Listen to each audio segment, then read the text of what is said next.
The scent of truffles and old money hit me the moment the valet opened the door to Le Jardin. It was the kind of French restaurant where the menu didn't list prices, and the waiters moved with the silent, judgmental grace of funeral directors. I adjusted the collar of my blazer, catching my reflection in the polished brass of the entrance. My suit was practical, charcoal gray, bought off the rack at Macy's 3 years ago. It was clean, professional, and entirely invisible. Just like me. Inside, under the cascading crystal chandeliers, my family was already a spectacle. They took up the center table, an island of noise and sequins in a sea of hushed conversations. My mother, Genevieve, sat at the head like a queen on a throne. She was wearing an emerald green gown that I knew cost more than my first car. Her neck was draped in diamonds, diamonds I knew for a fact were insured because she was terrified of losing her status. To her right was Kyle, my older brother, leaning back in his chair with the arrogant slouch of a man who has never had to earn a paycheck in his life. He was wearing a bespoke Italian suit, the fabric shimmering slightly under the lights.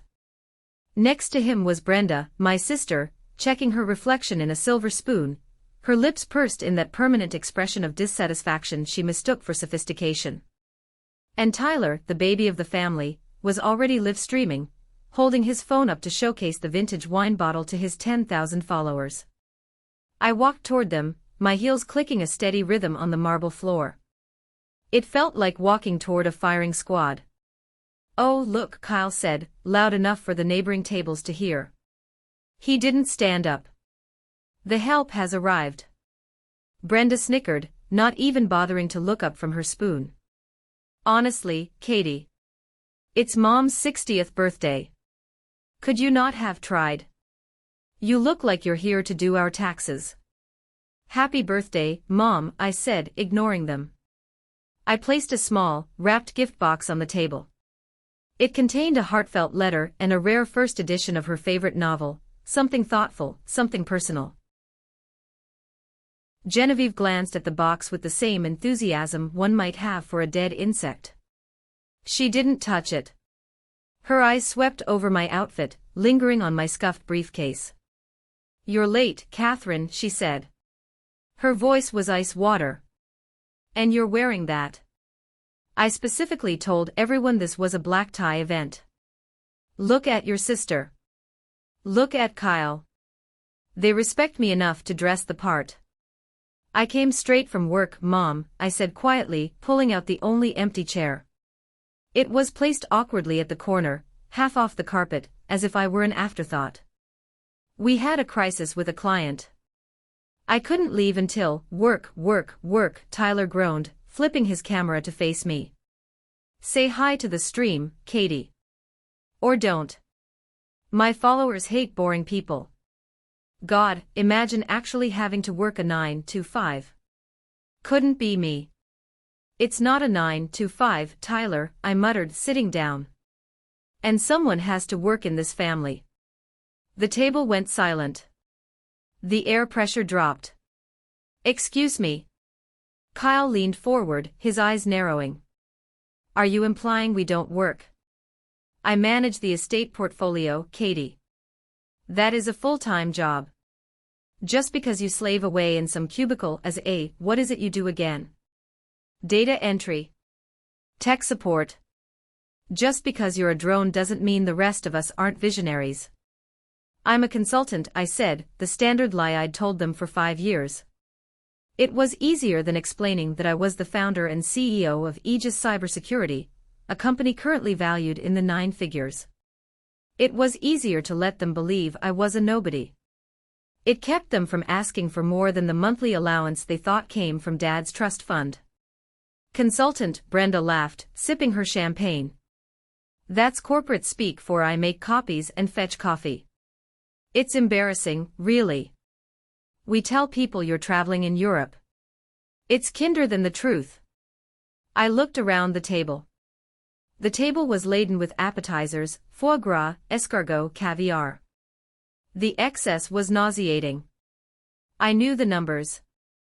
I knew exactly how much was in the trust fund my father had supposedly left. 0. Dad had died bankrupt. He had hidden it well, but the debts were massive. When he passed 5 years ago, I was the one who found the paperwork. I was the one who realized that my mother, who had never worked a day in her life, and my siblings, who were allergic to effort, would be on the street in a month. So I stepped in. I was just launching Aegis then. I took my first major contract payout and created a fake trust structure. I funneled my own money into it, letting them believe Dad had left a secret fortune. I became the provider, the ATM, the safety net. And in return, they treated me like the dirt beneath their designer shoes. I ordered for you, Mom said dismissively, waving a hand. Just a salad. You look like you've gained weight, and I won't have you ruining the family photos with a double chin. I felt a familiar sting in my eyes, but I blinked it away. I was 32 years old. I managed 300 employees. I had negotiated contracts with the Pentagon. I could handle a mean comment from my mother. Thank you, Mom, I said, my voice steady. Don't thank me, she snapped. Just try not to embarrass us tonight. The Worthingtons are at the table behind us. If they ask, you're my personal assistant. It's more believable than you being my daughter. Kyle chuckled, clinking his glass against Brenda's. To the assistant, he mocked. I sat there, staring at the white tablecloth, listening to them discuss their next vacation to the Maldives, a trip I knew I would be paying for. I felt a strange detachment, like I was watching a play I had seen 100 times. But tonight, something felt different. The exhaustion was deeper. The patience was thinner. I looked at my mother, laughing at something Tyler showed her on his phone. She looked radiant, happy, and completely oblivious to the fact that every stitch of clothing on her body was paid for by the daughter she just called an embarrassment. The waiter arrived with the main course. Lobster thermidor for everyone. A plain garden salad for me. Bon appetit, the waiter said, looking at me with a flicker of pity. I picked up my fork. I didn't know it yet, but this was the last meal I would ever eat with them. The countdown had already begun. The dinner dragged on for 2 hours. I picked at my lettuce leaves while my family gorged themselves on lobster and Wagyu beef. The conversation revolved entirely around money, specifically, how they intended to spend it. I'm thinking of trading in the Range Rover, Kyle announced, wiping grease from his chin with a linen napkin. The new model has better suspension. And honestly, the ash gray color is so last season. I need something that pops. You should get the matte black, Brenda suggested. It matches the soul of your ex-wife.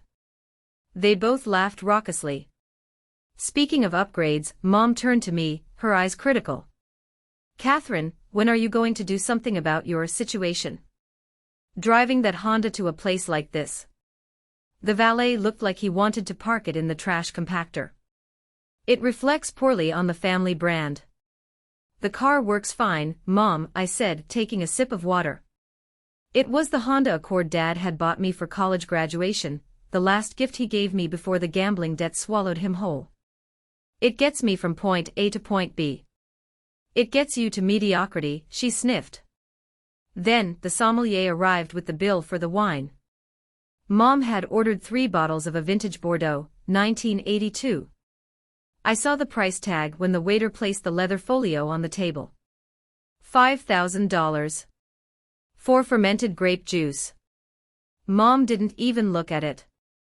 She pushed the folio across the table toward me. You get this one, Katie, she said casually, applying fresh lipstick. I froze. Excuse me. The wine, she said, checking her teeth in a compact mirror. Pay for it. Consider it your contribution. God knows your present wasn't much. She glanced at the unopened book on the table. Mom, I said, keeping my voice low. That bill is $5,000. I paid for your cruise last month. I paid for Tyler's tuition, which he isn't even using because he dropped out. I can't pick up a $5,000 bar tab on a Tuesday. The table went deadly silent. The ambient noise of the restaurant seemed to fade away. Kyle stopped chewing. Did she just say no to Mother?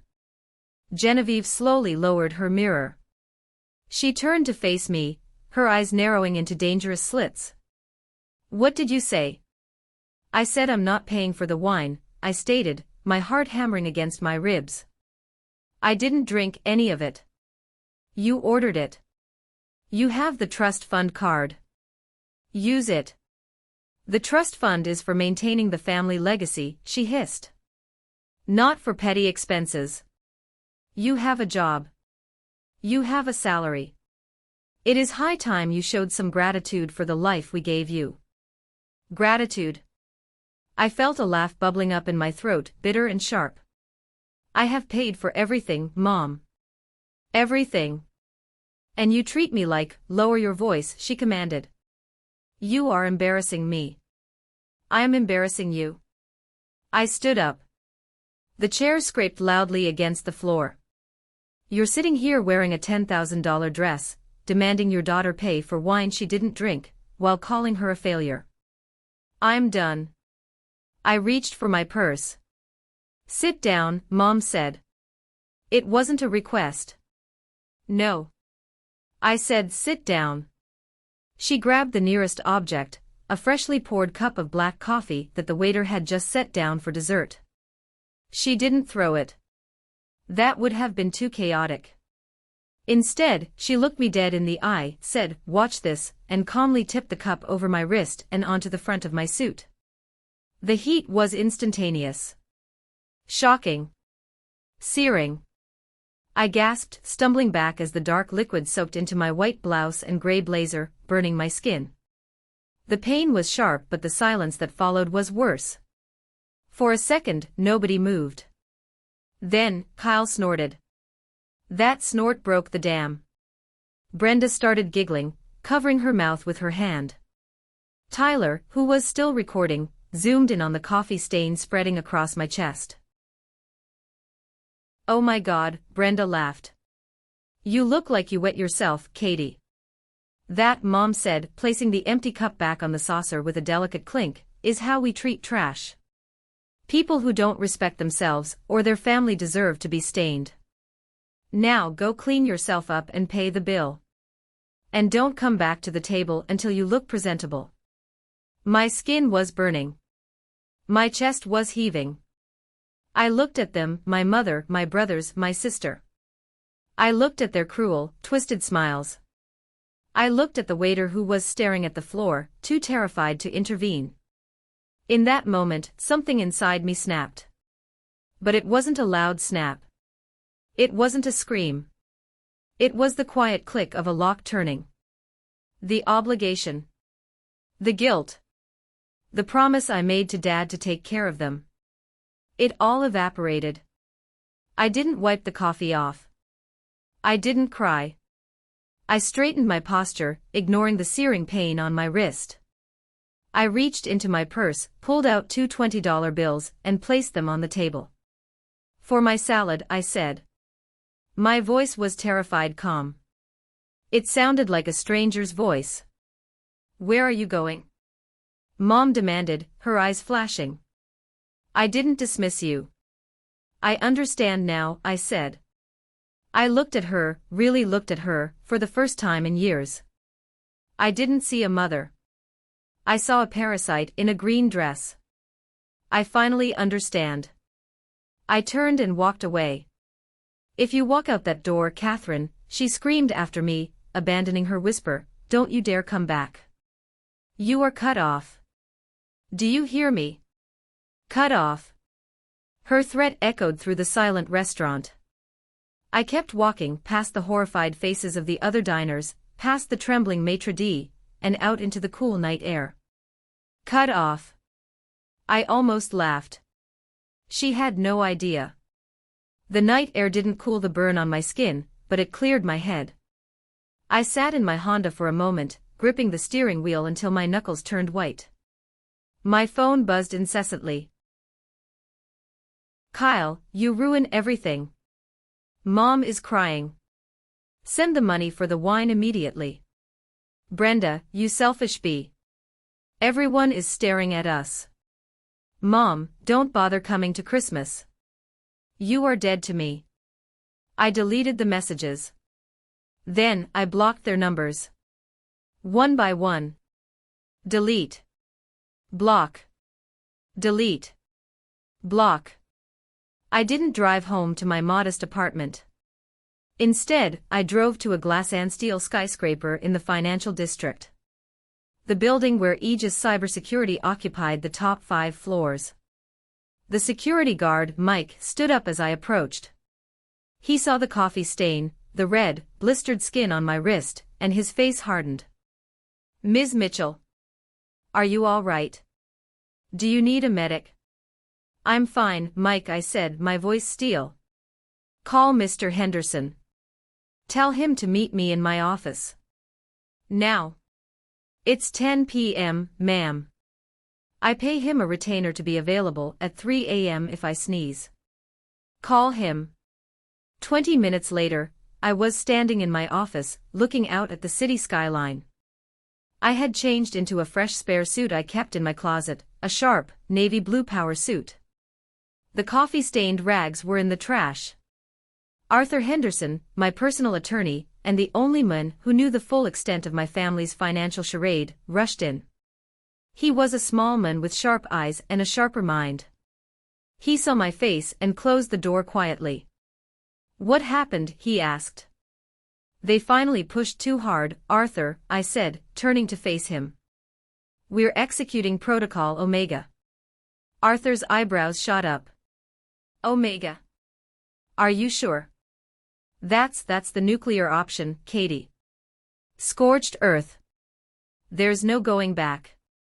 My mother poured boiling coffee on me tonight, I said, pointing to the bandage I'd just applied to my wrist. She called me trash. She told me I was cut off from the family. Arthur's face darkened. I see. They want to be cut off. I walked to my desk and unlocked the biometric safe. I pulled out a thick black binder. Let's give them what they want. Walk me through it, Arthur said, opening his laptop. First, the trust fund, I said, pacing the room. Dissolve the shell company Veritas Holdings. Immediately. That's the entity that pays their monthly stipends. Send a notification that the trust has been liquidated due to mismanagement of assets. It's technically true, since they wasted every cent. Done, Arthur typed furiously. The direct deposits for the first of the month were scheduled for tomorrow morning. I'm canceling them now. Good. Next. The house. The mansion is held by Aegis Real Estate LLC, Arthur reminded me. Your mother signed a lease agreement 5 years ago, though I doubt she read it. It's a revocable tenancy at will.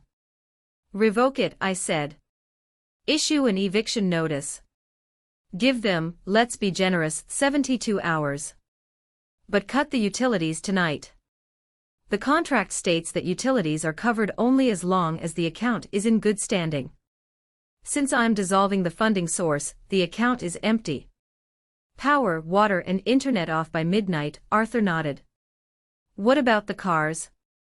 Kyle's Range Rover and Brenda's Mercedes are company leases under the Veritas umbrella. If Veritas is gone, the leases are void. Call the repo agency. Tell them the vehicles are unauthorized and need to be secured immediately. This is going to destroy them, Katie, Arthur said softly. They have no savings. No income. They won't just be poor, they'll be destitute. I thought about the coffee dripping down my chest. I thought about the trash comment. I thought about 5 years of funding their luxury, while I ate leftovers and drove a 10-year-old car, just to keep my father's promise. They have their health, I said coldly. And Mom has a closet full of Hermes bags. She can sell them. Or eat them. I don't care. There is one more thing, Arthur said, hesitating. Kyle's position at the brokerage firm. You know he only has that job because you handle their cybersecurity contract. You stipulated that they employ him as a relationship manager. Draft a letter to the CEO, I said.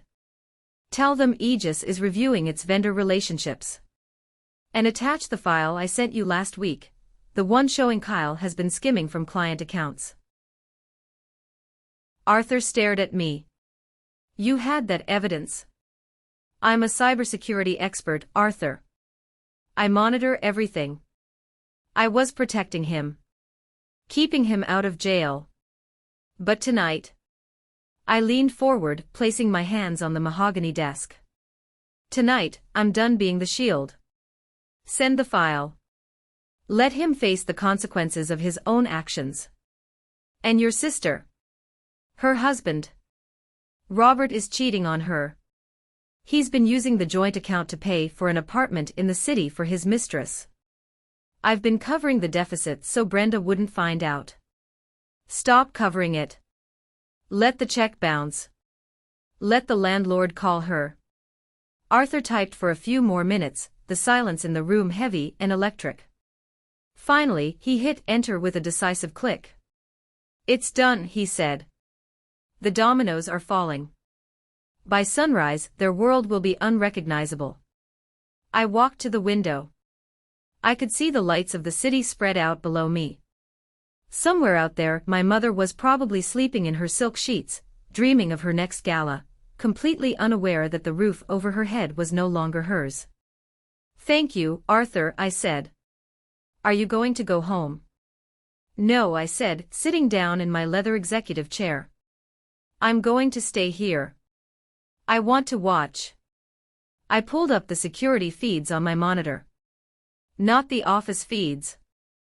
The feeds I had installed at the mansion years ago for security purposes.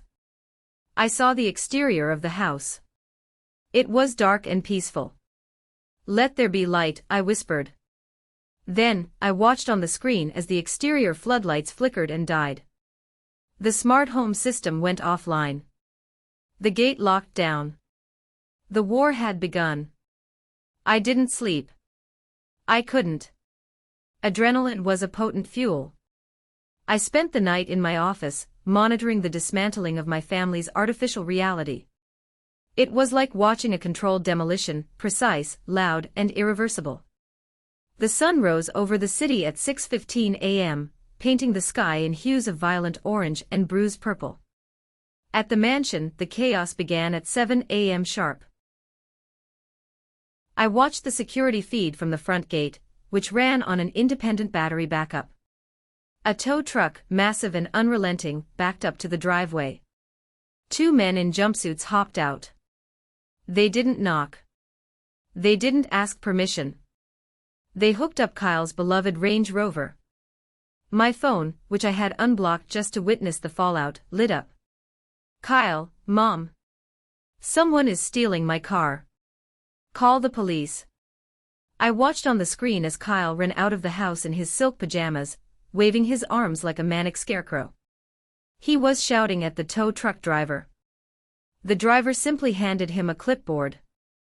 Kyle ripped the paper, threw it on the ground, and tried to physically block the truck. The driver, a burly man who clearly dealt with entitled tantrums daily, simply stepped around him and engaged the winch. The Range Rover was lifted into the air. 5 minutes later, a second truck arrived for Brenda's Mercedes. My phone rang. It was Mom. I let it go to voicemail. Then Kyle. Then Brenda. Then came the text from Mom, Catherine. The power is out. The water is off. And thieves are taking the cars. The police say it's a repossession. Fix this. Call the bank. The trust must have had a glitch. A glitch. She still thought it was a mistake. She still thought the universe revolved around her comfort. At 8:30 a.m., Brenda tried to buy a latte at Starbucks. I knew this because I received a notification from the supplementary credit card she carried, the one linked to my personal account, which I had just cancelled. Transaction declined, Starbucks, $6.45. She tried again. Transaction declined. Then, a flurry of panic. Brenda, Katie, my card isn't working. I'm at Starbucks and the barista is looking at me like I'm poor. Transfer $500 to my account ASAP. I took a sip of my own coffee, hot, fresh, and paid for with my own hard-earned money. I didn't reply. By 9 a.m., the reality was starting to set in, but not the understanding. They didn't understand why this was happening. They just knew the magic money faucet had been turned off. I received a call from Arthur. The courier just delivered the eviction notices, he said, his voice professional but tinged with awe. And the termination letter for the trust fund. Reaction? I asked. The process server said your mother threw the paperwork at him and threatened to sue him for trespassing. She screamed that she owns the house. She owns nothing, I said. Not even the clothes on her back, technically, since Veritas paid for the credit card bills last month. Kyle is trying to call the brokerage, Arthur continued. He's about to find out his access badge has been deactivated. Good. Katie, Arthur paused. They are going to come for you. They think you managed the trust. They think you messed up the paperwork. They don't know you are the trust. Let them come, I said. I'll be waiting. I turned back to the screen. The mansion looked different in the daylight without the manicured landscaping crew that usually arrived on Wednesdays, also cancelled. It looked exposed. I saw Mom storming out of the front door, dressed in her gala gown from last night because, presumably, she couldn't shower or find clean clothes in the dark. She was holding her phone, screaming at someone. My office line rang. It was the receptionist downstairs. Ms. Mitchell, there is a very upset woman here to see you. She says she's your mother. She's demanding to speak to your manager. I smiled. It was the first genuine smile I had felt in years. My manager? I repeated. Yes, ma'am. She says she wants to get you fired for incompetence. She's making quite a scene in the lobby. Let her in, I said. But don't bring her up to the penthouse yet. Put her in the glass conference room on the ground floor. The one with the soundproof walls. And tell her the CEO will be down shortly. Yes, Ms. Mitchell. I stood up and walked to the full-length mirror in my office. I looked at the woman reflected there. No coffee stains. No hunching. No fear. I saw a CEO. A powerhouse. A survivor. Time to go to work, I whispered to my reflection. I grabbed a file folder, the one labeled the receipts, and headed for the elevator. It was time to introduce my mother to the person she had been mocking for years. It was time to introduce her to the real Catherine Mitchell. The lobby of Aegis Cybersecurity was designed to intimidate. High ceilings, polished concrete, and a massive digital wall displaying real-time global cyber threat maps. It screamed power, precision, and money. Genevieve Mitchell looked like a chaotic glitch in this pristine system. I watched her from the mezzanine balcony before descending. She was pacing inside the glass-walled conference room like a trapped tiger. She was still wearing the emerald gown, now wrinkled and looking garish in the daylight. Her hair was a mess. She was berating a young intern who had made the mistake of offering her water. I don't want water. I heard her screech through the open door as I approached. I want my daughter. And then I want her boss. I want to know why my bank accounts are frozen. This is incompetence. I will sue this entire building. You can try, I said, stepping into the room. Mom spun around. Her eyes landed on me, and for a second, relief washed over her face, quickly replaced by fury. Catherine. Finally. She marched toward me. Do you have any idea what has been happening? The cars are gone. The power is out. And my card was declined at the gas station. I had to take an Uber here like a peasant. She grabbed my arm. Fix it. Now. Call the bank. Tell them there has been a mistake with the trust. I gently but firmly removed her hand from my arm. There is no mistake, Mother. What are you talking about? Of course there is. Your father left us millions. If the money isn't there, it's because you. She stopped, her eyes narrowing. Wait. Did you steal it? Is that it? Did you embezzle our money? The accusation was so predictable it was boring. I didn't steal anything, I said calmly. Because there was nothing to steal. Don't lie to me. We have lived comfortably for 5 years. Where did that money come from? It came from me, I said. She blinked. Then she laughed. A harsh, barking sound. You? Don't be ridiculous. You make $40,000 a year pushing papers. You drive a Honda. You can't even afford to fix your hair. I drive a Honda because I was spending $30,000 a month paying for your mortgage, your country club fees, and Kyle's alimony, I said. I paid for the wine you drank last night. I paid for the dress you're wearing. Stop lying. She shrieked, slamming her hand on the conference table. I want to speak to your superior. I am going to have you fired for this delusion. You want to see my superior? I walked over to the wall phone and pressed a button. Security, escort Mrs. Mitchell to the main display. I'm not going anywhere with security. Then you won't see the CEO, I shrugged. She huffed, straightened her dress, and marched out into the lobby. I followed. Security guards stood at attention. Employees paused and nodded respectfully as I passed. Mom didn't notice. She was too busy looking for a man in a suit, someone she assumed ran the place. Where is he? She demanded. I stopped in the center of the lobby, directly under the massive Aegis logo. Turn around, Mother, I said. She turned. Behind the reception desk, on the giant digital wall, the company directory was displayed. At the very top, under the title Founder and Chief Executive Officer, was a picture. It was a picture of me. Not the mousy, hunched girl she knew. But me in a power suit, looking confident and formidable. Underneath it read, Catherine Mitchell. Net worth, confidential. Mom looked at the screen. Then at me.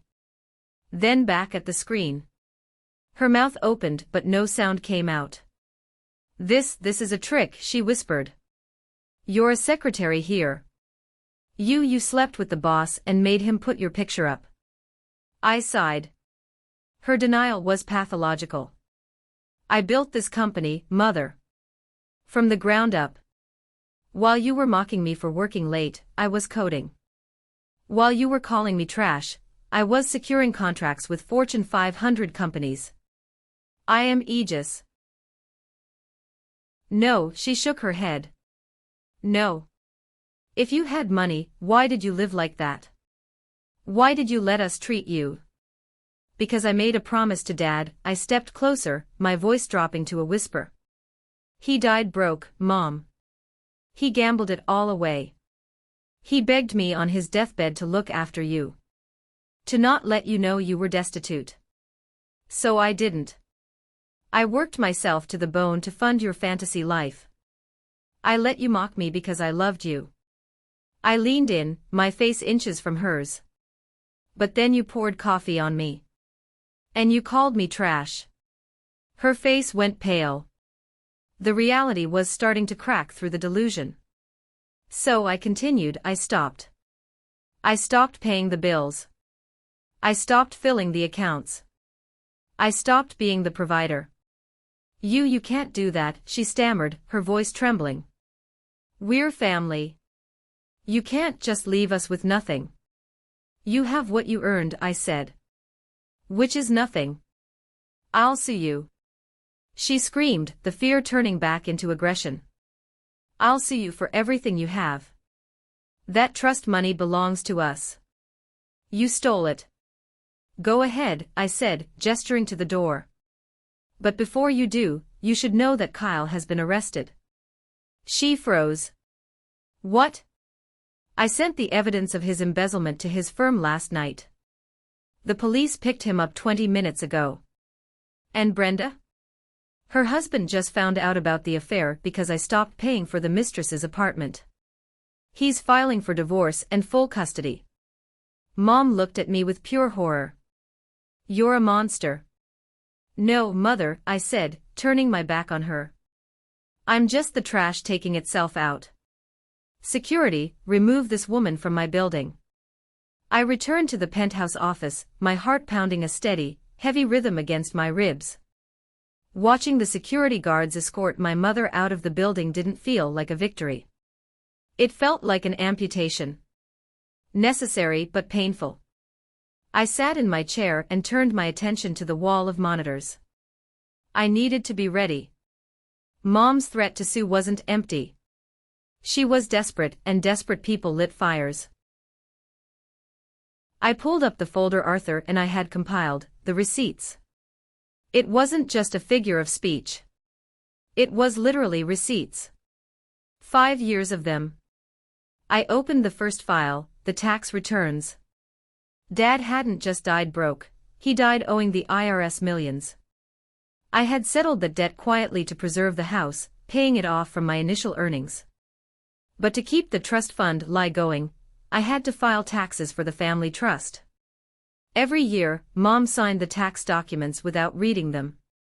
If she had looked, she would have seen that the income was listed as a gift from Catherine Mitchell, not an inheritance from Robert Mitchell. Signature, Genevieve Mitchell. Date, April 14, 2021. There it was. Undeniable proof, she had legally acknowledged the money was a gift. Next file, Kyle's tuition. Kyle claimed he had a scholarship for his MBA. The truth? I paid the $60,000 tuition directly to the university. I had the cancelled checks. I also had the email thread where he asked me to Photoshop a scholarship letter, so Mom wouldn't know he didn't qualify for one. I had done it. I had forged a letter to protect his ego. Now that forgery was proof of his fraud, not mine. I clicked on the surveillance folder. This was the hardest one to watch. It was a compilation of clips from the security cameras inside the mansion. Clip 1, Christmas 2022. Mom holding a diamond necklace I had bought her, anonymously via the trust. Thank God Robert left us money, she said to Brenda. Can you imagine if we had to rely on Katie? She'd probably buy me a toaster. They laughed. Clip 2, Thanksgiving 2023. Kyle leaning back on the sofa. I need to ask the trustee for a raise. This allowance is a joke. Just tell Katie to email the lawyer, Mom said. She's good at taking orders. I watched these clips, feeling the old anger solidify into armor.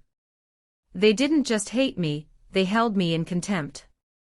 They viewed my existence as a utility, like electricity or running water.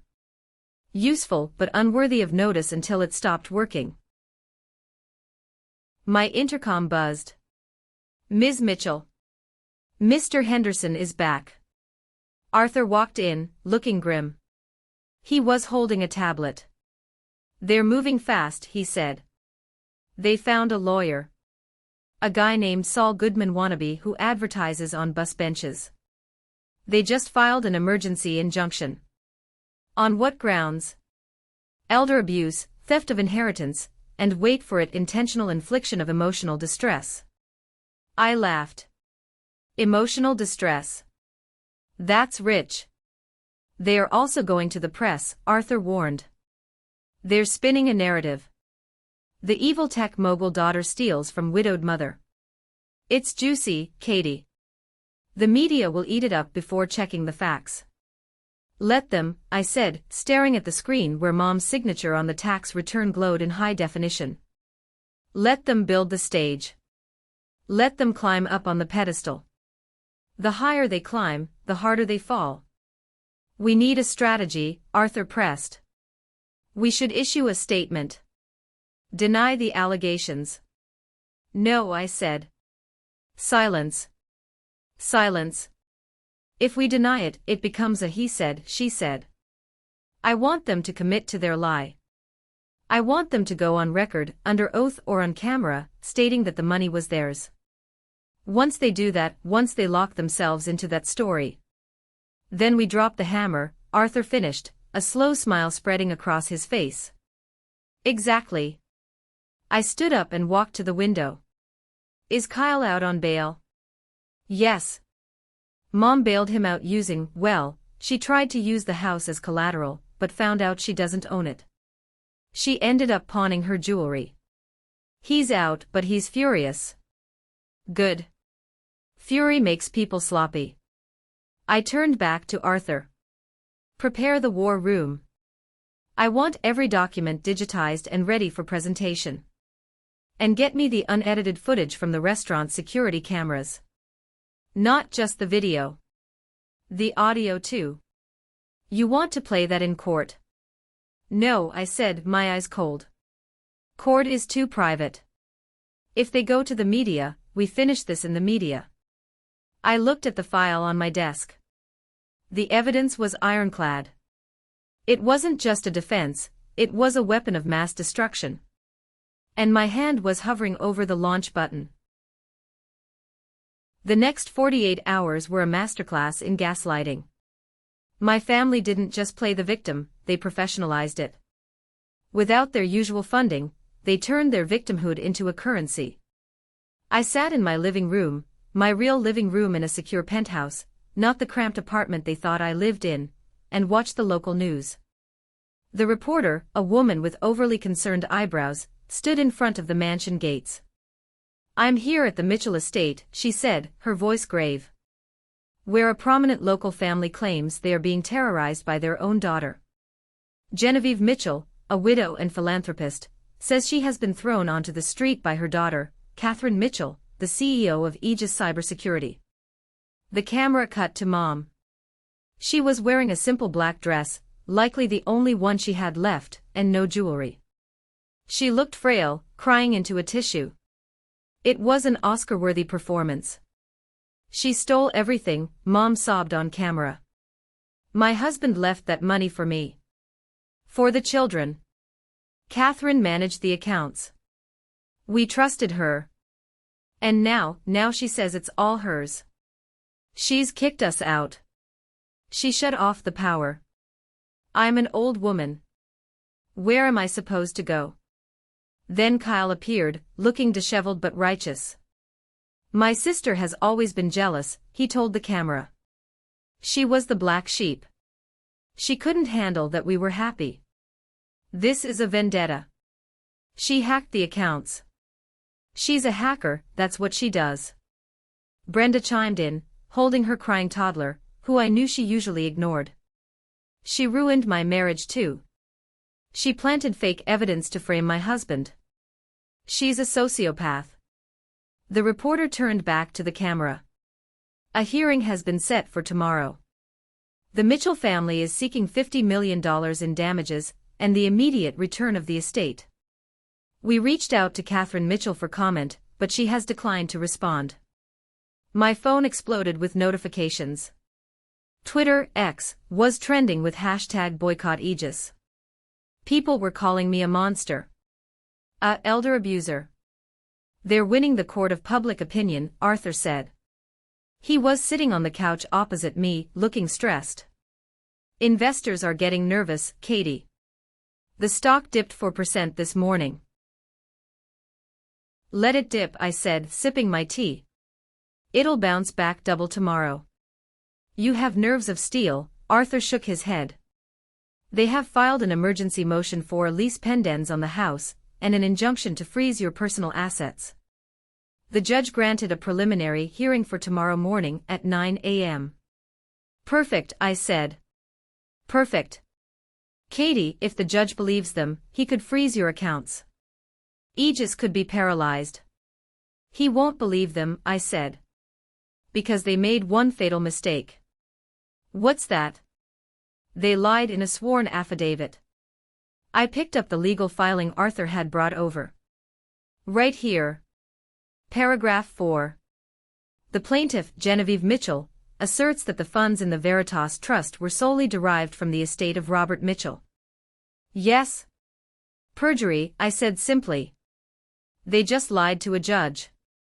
Now we don't just win, we destroy their credibility forever. Are we going to court tomorrow? Yes. But not just court. I stood up. Set up a press conference on the steps of the courthouse immediately following the hearing. Tell the media I will be making a statement and releasing digital evidence. You're going to show the receipts. I'm going to show everything, I said. They wanted a show. I'll give them a blockbuster. I went to my closet and picked out my outfit for tomorrow. Not the gray suit of the invisible daughter. Not the navy suit of the corporate CEO. I chose a white suit. Sharp. Immaculate. The color of truth. Or a funeral, depending on how you looked at it. My phone rang again. A blocked number. I answered it. Catherine. It was Brenda. Her voice was hushed. Look, Mom is crazy, okay. I didn't want to do the interview. She made me. Can we cut a deal? If I testify against Kyle, will you reinstate my allowance? I listened to her voice, the sister who had laughed while coffee dripped down my shirt. The sister who called me a failure. She was selling out her own mother for a paycheck. There are no deals, Brenda, I said softly. Please. Robert locked me out of the house. I'm staying at a Motel 6.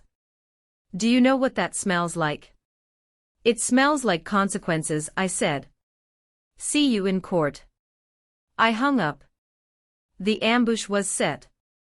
They thought they had cornered me. They thought the pressure of the bad press would make me crumble and write a check just to make it go away. They forgot who I was. I wasn't just their daughter. I was the architect of their entire lives. And I was about to pull the blueprint out from under them. The courthouse was a circus. Reporters swarmed the steps, cameras jostling for position. When my town car pulled up, the flashing lights were blinding. I stepped out, flanked by Arthur and two of my personal security guards. I wore the white suit. I wore dark sunglasses. I didn't say a word as the reporters shouted questions. Did you steal your mother's money? Is it true you evicted your own family? Do you have any comment on the allegations of fraud? I walked straight ahead, my face a mask of stone. Inside the courtroom, the atmosphere was heavy. My family sat on the plaintiff's side. Mom was sobbing into a handkerchief again. Kyle was glaring at me, tapping his foot nervously. Brenda wouldn't look at me. Their lawyer, a man named Mr. Slip, a name too perfect for fiction, stood up. Your Honor, he began, gesturing theatrically. We are here to stop a grave injustice. This woman, Catherine Mitchell, has used her technical skills to hijack her family's legacy. She has manipulated bank records, locked her elderly mother out of her ancestral home, and is holding their inheritance hostage. The judge, a stern woman named Judge Davis, looked over her glasses at me. Ms. Mitchell. How do you respond? Arthur stood up. Your Honor, we move to dismiss all charges immediately. And we move for sanctions against the plaintiffs for filing a frivolous lawsuit based on perjury. Perjury is a strong word, Counselor, Judge Davis said. We have proof, Your Honor, Arthur said. Whatever legacy the plaintiffs claim exists is a fabrication. The defendant, my client, has been the sole source of financial support for this family for 5 years. Liar. Mom screamed from her seat. He left us millions. Order. Judge Davis banged her gavel. One more outburst, Mrs. Mitchell, and I will have you removed. Arthur handed a thick binder to the bailiff. Your Honor, Exhibit A, the bankruptcy filings of Robert Mitchell, dated 5 years ago. Exhibit B, the forensic accounting of the Veritas Trust, showing every single deposit came from the personal accounts of Catherine Mitchell. Exhibit C, tax returns signed by Genevieve Mitchell acknowledging these funds as gifts. The judge opened the binder. The room went silent. All you could hear was the rustle of paper. Mom's lawyer looked nervous. He leaned over to Mom. "You told me the money was from your husband." "It was," she hissed. "She faked those papers." Judge Davis looked up. Her expression had changed from skepticism to disbelief. "Mrs. Mitchell," the judge asked, "did you sign these tax returns?" I sign a lot of things. Catherine handles the paperwork." "Did you read them?" "No. I trusted her." "Ignorance of the law is not a defense for perjury," the judge said dryly. She turned to me. "Ms. Mitchell, do you have anything to add?" I stood up. "Yes, Your Honor. The plaintiffs claim I caused them emotional distress and humiliated them. I would like to submit one final piece of evidence to establish the dynamic of this relationship. It is relevant to their claim of victimhood." "Proceed." Arthur connected his laptop to the court's display system. "This video was taken 3 days ago at Le Jardin restaurant," I said. The screen flickered to life. The audio was crisp. "Watch this," Genevieve's voice rang out in the quiet courtroom. "That is how we treat trash." The video played the coffee pour. The laughter. Kyle's snort. Brenda's giggle. My silent exit. The entire courtroom gasped. Even the court reporter stopped typing. I looked at my family. Mom was pale, clutching her chest. Kyle looked like he wanted to vomit. Brenda had her head in her hands. The video ended. "Your Honor," I said, my voice steady. "I didn't steal their money. I stopped giving them mine. I didn't evict them from their home. I evicted them from my home. And as for emotional distress, I think the video speaks for itself." Judge Davis stared at the blank screen for a long moment. Then she looked at my mother with an expression of pure disgust. "Case dismissed," the judge said, slamming the gavel down so hard it echoed like a gunshot. "With prejudice. And Mr. Slip, I suggest you advise your clients that if they ever step foot in my courtroom again with a filing this fraudulent, I will have them arrested for contempt." Court is adjourned. I turned to leave. Mom lunged toward me, but the bailiff blocked her path. "Catherine." "Wait," she wailed. "We can talk about this. It was a misunderstanding." I didn't stop. I walked out of the courtroom doors, Arthur right beside me. But it wasn't over. The press was waiting outside. And unlike before, I was ready to talk. I stepped up to the podium of microphones on the courthouse steps. The reporters fell silent. "My name is Catherine Mitchell," I said, removing my sunglasses. "And I want to tell you a story about what happens when the trash decides to take itself out." Standing on those courthouse steps, looking out at a sea of microphones and camera lenses, I didn't feel fear anymore. I felt lighter. Lighter than I had in 5 years. The video of my mother pouring scalding coffee on me was already playing on giant screens in Times Square. My marketing team had moved fast. It wasn't just evidence, it was a statement. I leaned into the microphone. The crowd went silent. "For years," I began, my voice steady, projecting strength I had fought so hard to find. "I was told I was the debt my family had to pay. I was the worker bee. The ATM. The punchline. But today, the world saw the truth. I wasn't the debt. I was the bank. And the bank is permanently closed." The shutter clicks were deafening, like 1,000 tiny applauses. "To anyone out there being told they are trash by the people who are supposed to love them," I continued, looking directly into the main news camera. "Remember this, trash is what you throw away. But gold. Gold is what you bury to keep safe. Don't let them bury you." I walked away without taking questions. I didn't need to. The internet was doing the talking for me. By the time I got back to the Aegis headquarters, the fallout wasn't just a trickle, it was a landslide.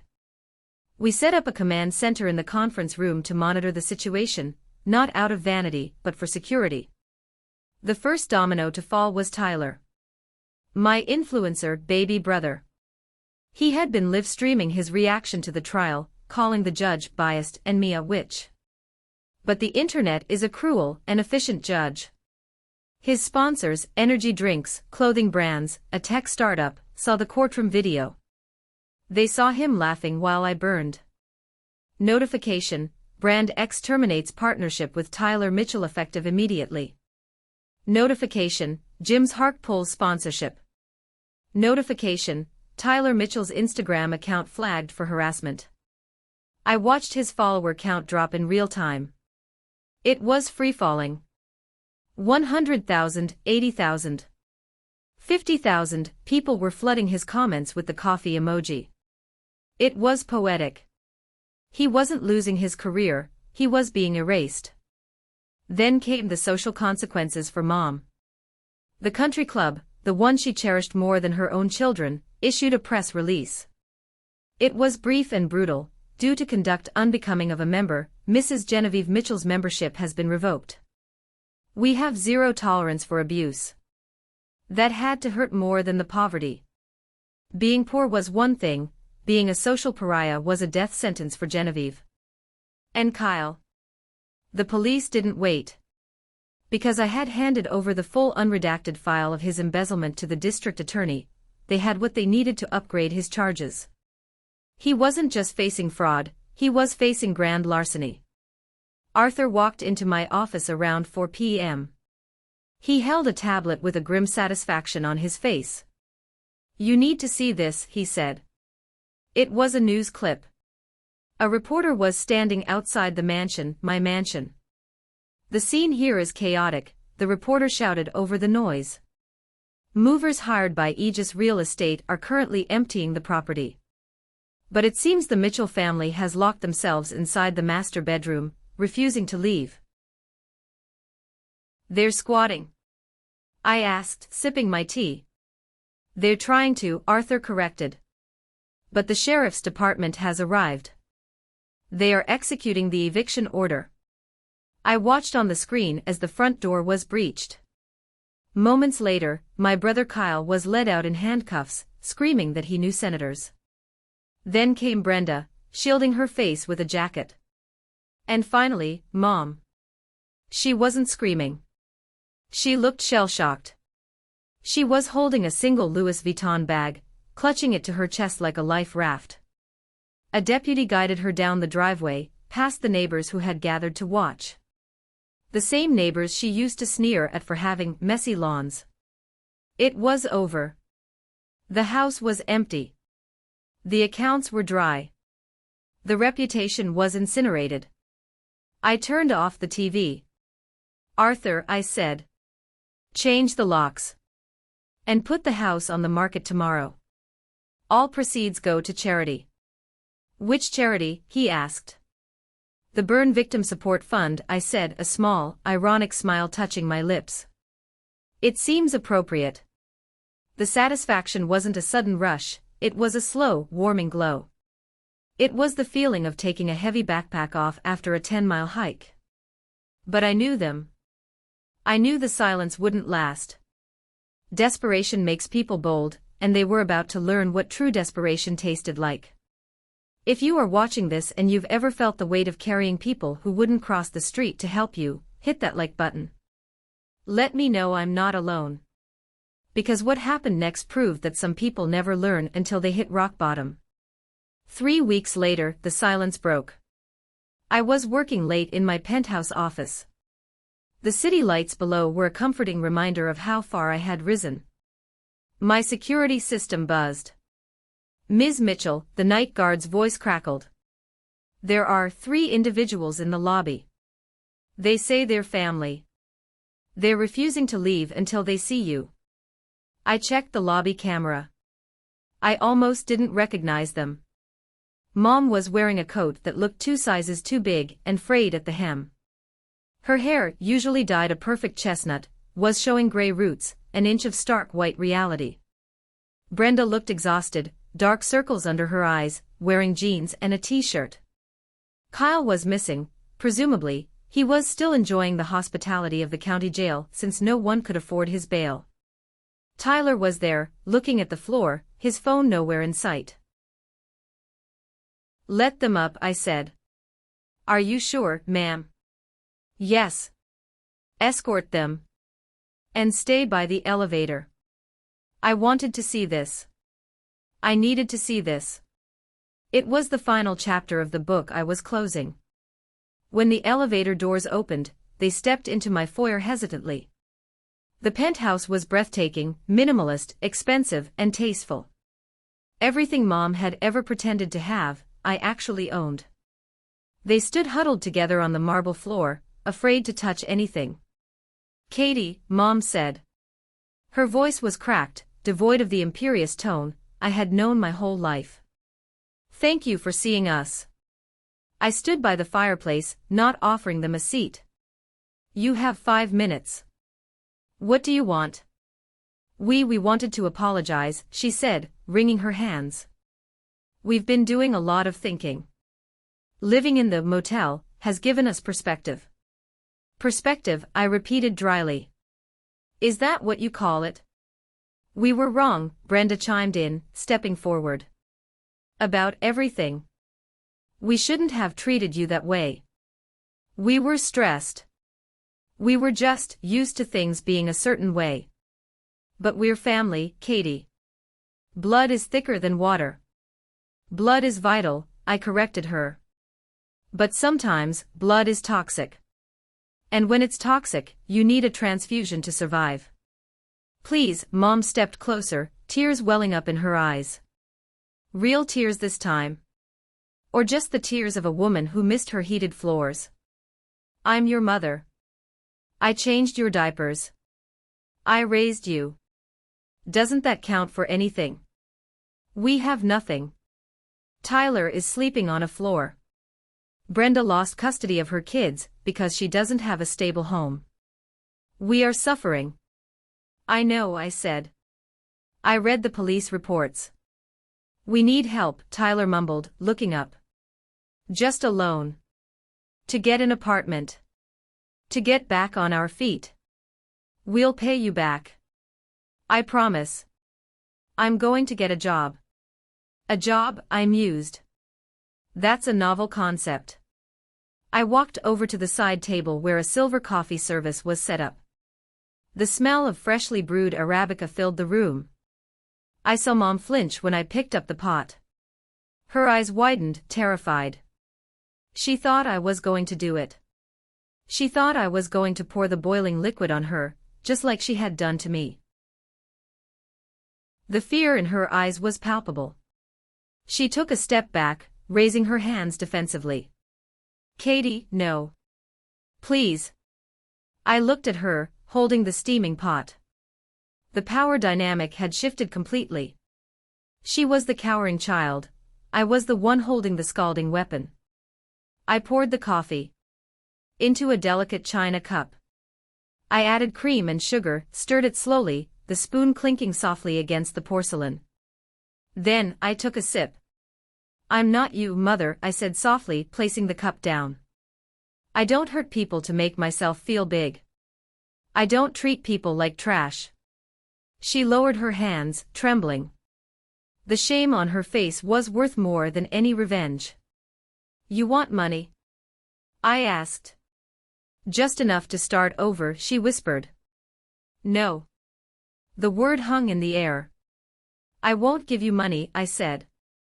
"Money was the drug that made you sick. Giving you more would just be enabling you." "But..." I pulled 3 business cards out of my pocket. I had prepared them. "I will give you an opportunity." I handed one to Tyler. "A staffing agency for warehouse work. They're hiring night shifts. It pays minimum wage, but it's honest work." I handed one to Brenda. "A women's shelter that helps displaced mothers find clerical jobs. They can help you fight for visitation rights, if you prove you can hold down a job." I handed the last one to Mom. And for you, the contact for the cleaning service that cleans this building. They are looking for reliable staff. Mom looked at the card like it was a live grenade.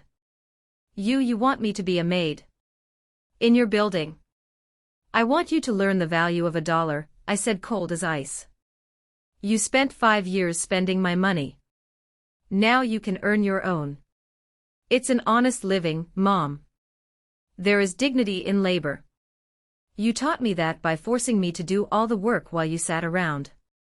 I can't do this, she sobbed. I'm Genevieve Mitchell. Genevieve Mitchell is a bankrupt fraud, I said. You are just Genevieve now. Take the job or don't. But this door is closing. And once it closes tonight, it never opens again. I pressed the button for the elevator. Goodbye. They stood there for a long moment. Tyler was the first to move. He tucked the card into his pocket and walked into the elevator.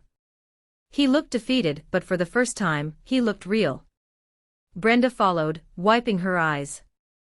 Mom looked at me one last time. She looked at the luxury around me, then at the cleaning service card in her hand. She didn't say sorry again. She just nodded, a jerky, broken movement, and stepped into the elevator. The doors slid shut. I was alone. And in that silence, I didn't feel lonely. I felt clean. If you think you would have given them the money, type 1 in the comments. But if you think they needed to learn this lesson the hard way, type 2. Because honestly, handing them cash would have just been paying for their next mistake. I chose to pay for their education instead. 1 year. That's how long it takes for the seasons to cycle, for cells to regenerate, and for empires to be fully forgotten. I didn't keep tabs on them obsessively anymore. I didn't need to. But in a city this size, news travels, especially when you run the network. I sat in Le Jardin, yes, the same restaurant. But this time, I wasn't sitting at the corner table. I was sitting at the best table by the window. I wasn't wearing a discount suit. I was wearing a custom silk dress. And I wasn't alone, I was with David. David was different. He was an architect, someone who built things rather than destroyed them. He didn't know much about my money when we met, and he didn't care when he found out. He treated me with a gentleness that still surprised me sometimes. You're smiling, David said, reaching across the table to take my hand. What are you thinking about? Just how different the view is from here, I said. I looked toward the kitchen doors. They swung open, and a woman came out with a bus tub, clearing a nearby table. She was wearing a generic black uniform, her hair tied back in a net. She looked older, tired, lines of exhaustion etched deep into her face. It was Mom. She didn't see me at first. She was too focused on scraping leftovers off a plate. The woman who used to snap her fingers at waiters was now the one being snapped at. Excuse me, a customer at the next table said. You missed a spot here. I'm sorry, sir, Mom said, her voice humble, head bowed. I'll get it right away. She wiped the table. Then, she looked up. Our eyes locked. For a second, the restaurant stood still. I saw the flash of recognition, the sudden intake of breath. I saw the shame flood her face, turning it crimson. She looked at my table, the crystal glasses, the wine, which I paid for myself, happily, the handsome man holding my hand. She looked at her own hands, chapped and red from soapy water. She didn't come over. She didn't make a scene. She simply nodded, a small, almost imperceptible acknowledgement of the reality she now inhabited. Then, she picked up her heavy tub of dirty dishes and walked back into the kitchen. I didn't feel glee. I didn't feel sad. I just felt balanced. The scales of the universe had righted themselves. She was earning her keep. Finally. I heard later that Kyle had taken a plea deal. 3 years in minimum security, followed by probation. He was working in the prison library. Ironically, It was the first time he'd been around books in his life. Maybe he'd learn something. Brenda was the surprise. She had taken the job at the women's shelter. It was hard work, but she was fighting. She had a small studio apartment. She saw her kids on weekends. Last I heard, she was actually paying for her own Netflix account. It was a low bar, but she had cleared it. They were surviving. They were learning to be human beings without the crutch of my exploitation. In a way, cutting them off was the kindest thing I ever did for them. I saved them from their own entitlement. "Everything okay?" David asked, squeezing my hand. I looked back at him, turning away from the kitchen door. "Yeah," I said, and I meant it. "Everything is perfect. My life today isn't defined by the trauma of the past, but it is certainly informed by it. I didn't just hoard the money I saved from cutting off the leeches. I put it to work. 6 months ago, I launched the Nana Rose Foundation. Named after the only woman in that family who ever actually loved me. The foundation focuses on financial literacy for women and provides legal aid for victims of financial abuse. We help people who are trapped, people who are the providers, being bled dry by narcissistic parents or partners. We give them the exit strategy one had to build for myself. I was giving a speech at the foundation's gala last week. I looked out at the crowd, young entrepreneurs, survivors, people who had walked through fire and come out the other side. They told me I was trash, I told the audience. They tried to stain me. But here is the thing about stains, they show you where the fabric is weak. And once you wash them out, you know exactly where to reinforce the stitching. The applause was thunderous. After the gala, I went home. Not to an empty house, but to a home filled with warmth. David was there, reading on the sofa. My dog, a rescue mutt named Lucky, ran to greet me. I sat on the balcony, looking out over the city that I used to think would swallow me whole.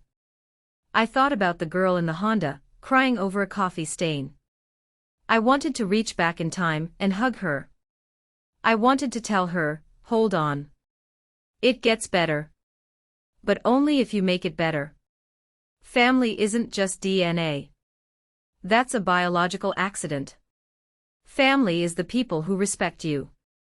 The people who cheer for you when you win, and hand you a towel when you get coffee spilled on you. They don't laugh. I still have the receipt from that dinner at Le Jardin. I framed it. It hangs in my home office, right next to my Forbes cover. It's a reminder. Cost of the dinner, $5,000. Cost of the coffee stain, painful. Cost of freedom, priceless. I took a deep breath, inhaling the cool night air. I was free. I was loved. And most importantly, I was the author of my own story. So to everyone listening, if you are the one holding the weight of the world for people who wouldn't hold a door for you, drop it. Let it crash. Let the noise scare them. And then, walk away into your own quiet, beautiful future. You deserve to be the main character of your life. Don't let anyone relegate you to the role of an extra. Thank you for listening to my story. I'm truly grateful you spent this time with me. If you've made it this far, you are the kind of person who understands the value of resilience. Please type A in the comments so I know you're part of the tribe that stands tall. If this story resonated with you, share it with someone who might need to hear it. And don't forget to subscribe for more stories of justice, survival, and success. I'm Catherine Mitchell. And I'm signing off.